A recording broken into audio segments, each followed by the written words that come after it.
Alors, le choix, le déploiement et les spécificités qu'on a pu avoir.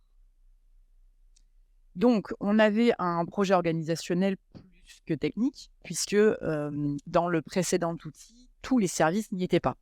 On était parti du principe, et c'est toujours d'actualité chez nous, que les services qui n'ont pas de logiciel métier doivent avoir une traçabilité de leur courrier.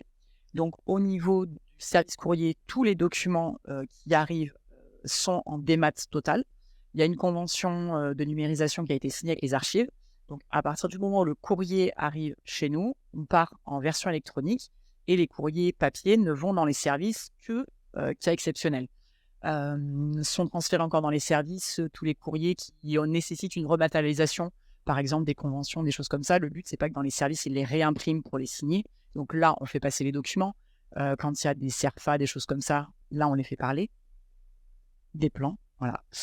Donc voilà, ces documents-là passent dans les services. Sinon, on va dire, il y a 70% du courrier papier qui reste au service courrier, qui est archivé, qui est détruit au bout de 6 mois. Donc ensuite, notre document a sa vie de façon électronique jusqu'à éventuellement son archivage ou sa suppression.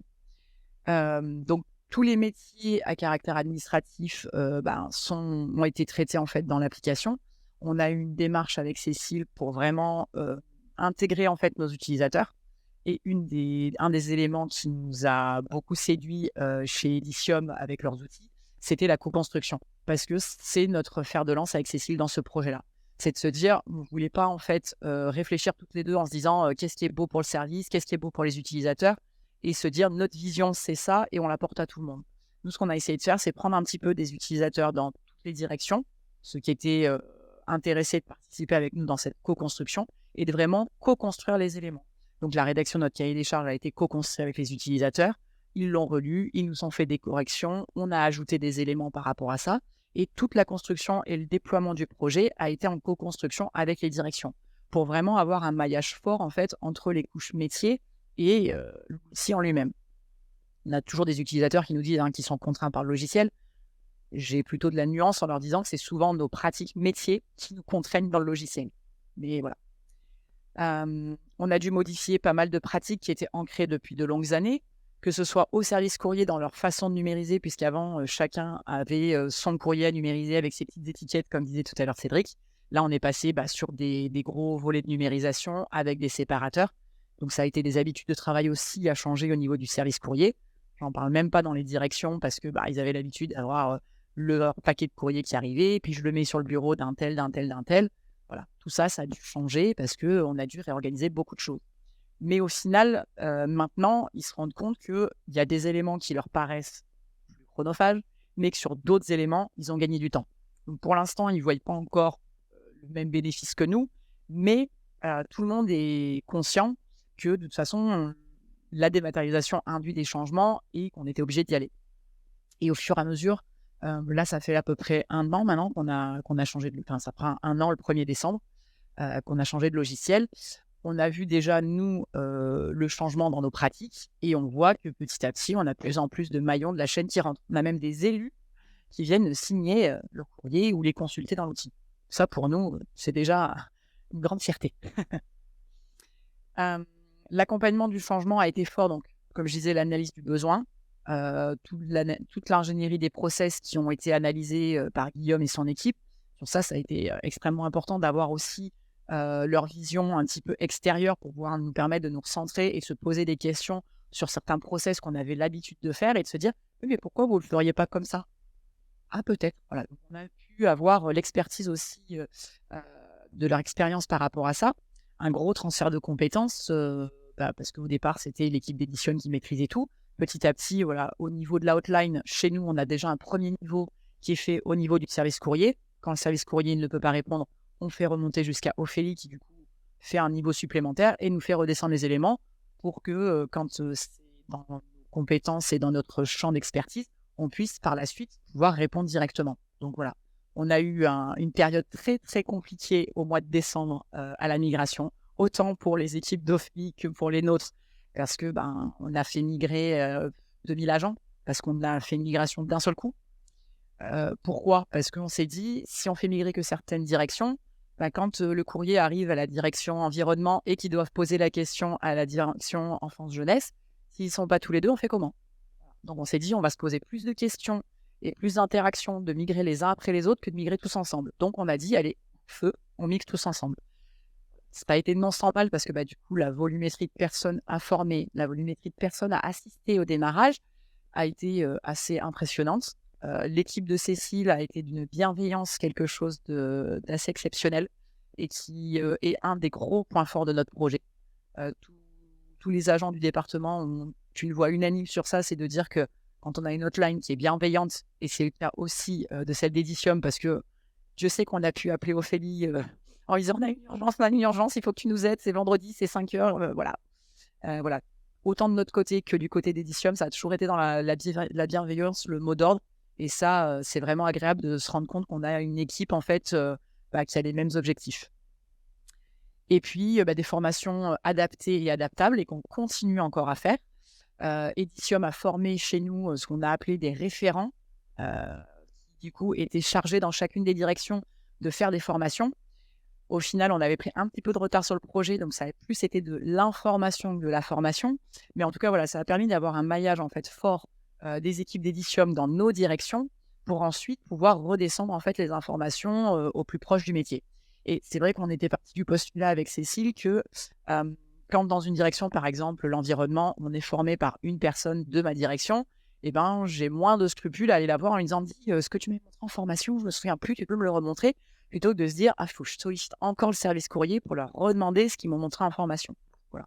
Donc c'était de se dire vraiment d'avoir ce maillage de proximité et cette appétence de se dire tiens, c'est un de mes collègues, donc je peux aller lui demander plus facilement. Et puis après, on a eu toute la partie paramétrage. Donc, on a mis en place, on va dire, 80% du flux prioritaire. Et puis, maintenant, on s'astreint, autant avec Cécile qu'avec Guillaume, à lui dire tiens, on a telle problématique, on ne les avait pas mis au début, mais du coup, comment est-ce qu'on peut les rajouter maintenant dans le wagon? Comment on peut les rajouter dans les circuits? Quelles incidences ça va avoir? Voilà. Donc, maintenant, on s'astreint à redescendre plus bas dans le maillage pour aller au plus près des processus des utilisateurs. C'est non sans mal. Le choix de l'offre d'Edicium pour nous accompagner sur ce projet, c'était en grande partie, voilà, comme je disais, sur l'expérience avec les collectivités, sur leur fonctionnement spécifique, sur leur approche de proximité. On a des très bons retours de la part de tous nos collègues qui travaillent avec eux. On n'a jamais de retour négatif. On a sollicité à plusieurs reprises l'aide d'Ophélie ou de Guillaume pour être présent en visio sur des réunions qu'on avait avec des directions, en disant voilà, on a une problématique, vous connaissez beaucoup mieux l'outil que nous pour l'instant, est-ce que vous pouvez être là pour nous donner des pistes, des choses pour pouvoir optimiser? Et à chaque fois, ils nous ont trouvé des solutions et 9 fois sur 10, même je dirais 10 fois sur 10, les utilisateurs sont super contents parce que ils ressortent avec une solution, avec un processus qui a été optimisé, avec une utilisation dans l'outil qui est performante. Et c'est comme ça qu'on arrive à faire adhérer au fur et à mesure tous les corps de métier qu'on a au département.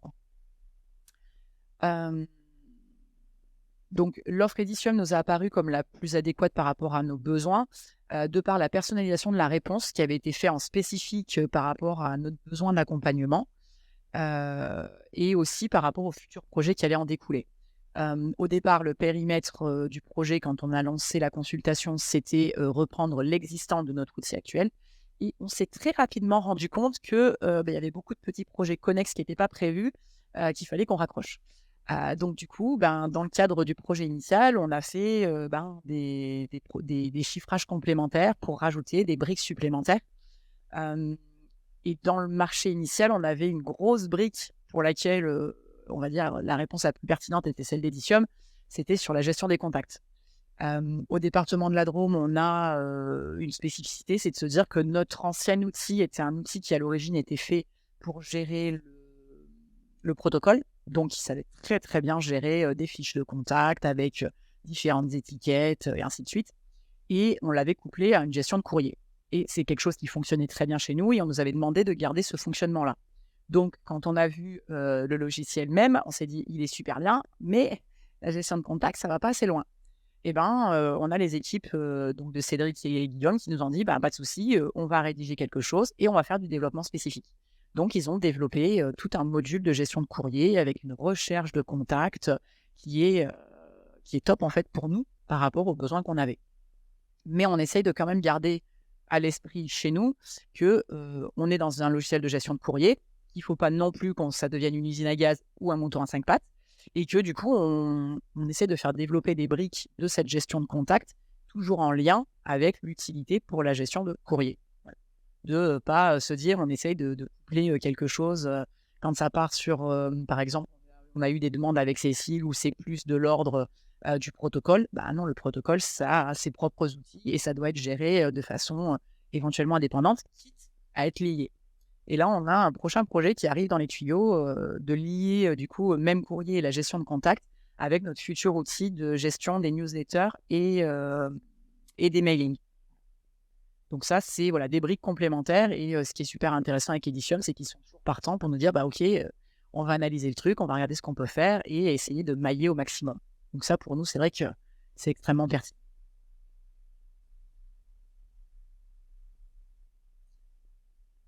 Concernant les modalités de numérisation, donc ce qui était intéressant aussi versus, d'autres, candidatures qu'on a eues lors de notre marché, c'était le fait d'avoir, Open Capture, puisque Marche étant un outil libre, on avait d'autres intégrateurs qui nous avaient proposé, de l'intégrer chez nous, mais, ils n'avaient pas la possibilité de nous proposer le module Open Capture. Le module Open Capture pour nous et surtout pour l'équipe de Cécile, avait un gros avantage, c'était d'éviter de ressaisir les données. Puisqu'une fois qu'on avait numérisé le document, bah, fallait rentrer le nom de la personne, son adresse et ainsi de suite. Là, avec l'outil de la DRAD, bah, on fait du glisser-déposer. Du coup, on évite des erreurs de saisie et on gagne beaucoup plus de temps sur l'enregistrement du courrier. Donc ça, c'est quelque chose qui était plutôt intéressant pour nous. Et en plus, avec l'appétence d'essayer d'avoir des outils libres. On a aussi la récupération pratiquement totale des champs de métadonnées quand on a un document numérisé. Donc ça, c'est vrai que pour l'équipe de Cécile, en termes de retour, ils sont plus dans la vérification plutôt que dans la saisie. Par rapport aux équipes qui traitent le courrier, ça donne une appétence différente en fait à leur métier. On a une solution qui est totalement autonome, indépendante des périphes d'acquisition. Au départ, on avait fait un choix d'ailleurs de conserver nos scanners existants. Et puis, on s'est rendu compte qu'en termes de volume, ce n'était pas possible. On a changé de scanner, on n'a pas changé. Donc, voilà. On peut facilement changer de solution de numérisation sans que ça pose de problème.